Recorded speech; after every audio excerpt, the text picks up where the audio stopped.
22 जुलाई से श्रावण का यह पावन पवित्र महीना प्रारंभ होने वाला है। जब सावन का महीना प्रारंभ होता है तो स्त्री हो या पुरुष, महिला हो या पुरुष, सभी के अंदर शिव भक्ति की लालसा उत्पन्न हो जाती है। और विशेष रूप से श्रावण के महीने में प्रत्येक गृहस्थ के घर में, सन्यासी के आश्रम में, सभी स्थानों पर शिव पूजन का विशेष महत्व बढ़ जाता है।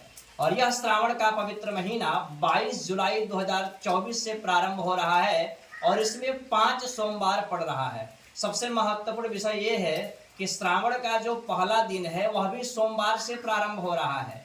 और श्रवण नक्षत्र में सावन का प्रारंभ होना और श्रवण नक्षत्र में सावन का समाप्ति होना, यह बहुत ही अद्भुत योग का निर्माण कर रहा है।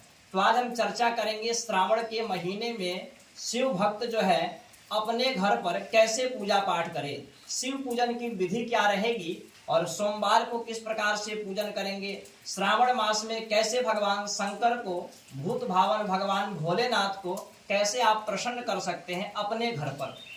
सबसे पहले गृहस्थों के लिए ज्यादातर कलयुग में जो नियम है वह पार्थिव शिवलिंग का पूजन का विधान बताया गया है। तो प्रतिदिन आप सभी गृहस्थ अपने घर पर, महिला हो पुरुष हो, कोई भी शिव पूजन कर सकता है।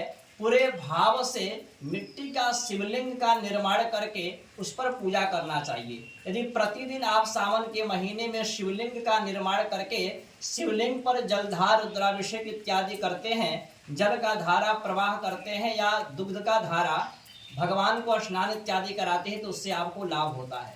शिव को अति प्रिय क्या है जो उनको बहुत ज्यादा पसंद है?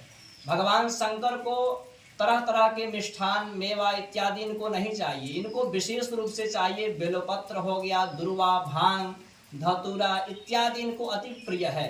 तो प्रयास करिए कि धतूरे का जो बीज होता है उसको फोड़ करके, उसका जो बीज निकाल करके एक दोना में या एक प्लेट में भगवान शिव को अर्पण करें। उसका नैवेद्य आपको अर्पण करना चाहिए। बिल्वपत्र भी अर्पण करना चाहिए। और बिल्वपत्र किस प्रकार से शिव जी को चढ़ाते हैं थोड़ा सा आप लाइव देख सकते हैं। ये जो बिल्वपत्र है बहुत सारे लोग जो नहीं जानते हैं, ऐसे तो जो पंडित जी लोग होंगे वो जानते ही होंगे, यजमान वगैरह भी जानते होंगे, लेकिन जिनको नहीं पता है वो ऐसे भी चढ़ा देते हैं, कुछ लोग ऐसे भी चढ़ा देते हैं। नियम क्या है देखिए, बिल्वपत्र कोई भी पत्र हो, पुष्प को छोड़ करके, दुर्वा, बिल्वपत्र इत्यादि कोई भी पत्र हो तो सबसे पहले उसको धुलना चाहिए। धुलने के बाद ये डंटी है इसको तोड़ देना चाहिए। उसके बाद अधोमुख ऐसे करके बिल्वपत्र को अर्पण करना चाहिए। बिल्वपत्र को अर्पण करने से आपके 3 जन्मों का पाप नष्ट हो जाता है। कहा जाता है कि बिल्वपत्र भगवान शिव को अति प्रिय है। बिल्वपत्र अर्पण करने से, शिव पूजन से नवग्रह भी अनुकूल होते हैं आपकी कुंडली में। तो शिव पूजा का विशेष विधान है और श्रावण के मास में तो और ज्यादा विशेष महत्व है। और इस बार जो श्रावण मास है अद्भुत योग लेकर के आ रहा है। आपकी कुंडली में राहु पीड़ित हो, शनि पीड़ित हो, गुरु पीड़ित हो, नवग्रहों में कोई भी ग्रह पीड़ित हो, उस ग्रह की अनुकूलता के लिए आप शिव पूजन कर सकते हैं। जैसे कि आपकी कुंडली में सूर्य यदि पीड़ित है किसी प्रकार से, सूर्य को आप अनुकूल करना चाहते हैं तो उसके लिए आपको गेहूं या गुड़ भगवान के शिवलिंग के ऊपर अर्पण करने से आपके सूर्य अनुकूल होते हैं। चंद्रमा को मजबूत करना हो तो आपको प्रतिदिन दुग्ध का धारा आपको शिवलिंग पर चढ़ाना चाहिए। दूध अर्पण करने से आपके चंद्रमा अनुकूल होते हैं। वही यदि मूंग का दाल आप अर्पण करते हैं तो मंगल आपके मजबूत होते हैं।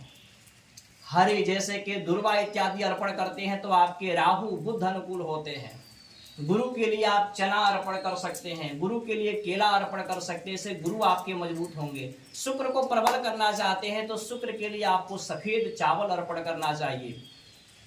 शनि को अनुकूल करना चाहते हैं तो भगवान शंकर के ऊपर तिल अर्पण करिए। इससे शनि, राहु, केतु तीन ग्रहों का त्रिदोष का शमन होता है। तो भगवान शिव की पूजा का महिमा बहुत ही अद्भुत बताया गया है। और श्रावण मास में तो पूछिए मत, जितने ज्यादा आप आराधना कर सके भगवान शिव की करें। और हो सके तो आप अपने घर पर ब्राह्मण बुला करके रुद्राभिषेक, महामृत्युंजय इत्यादि अन्य महीनों की अपेक्षा श्रावण मास में इसका फल डबल बढ़ जाता है, यानी कि द्विगुण फल बढ़ जाता है। तो श्रावण मास में सभी भक्तों की शिव आराधना करनी चाहिए। वीडियो को शेयर करिए। ऐसे ही जानकारी प्राप्त करने के लिए इस पेज को फॉलो करें। नया पेज है। बाकी धन्यवाद। हर हर महादेव।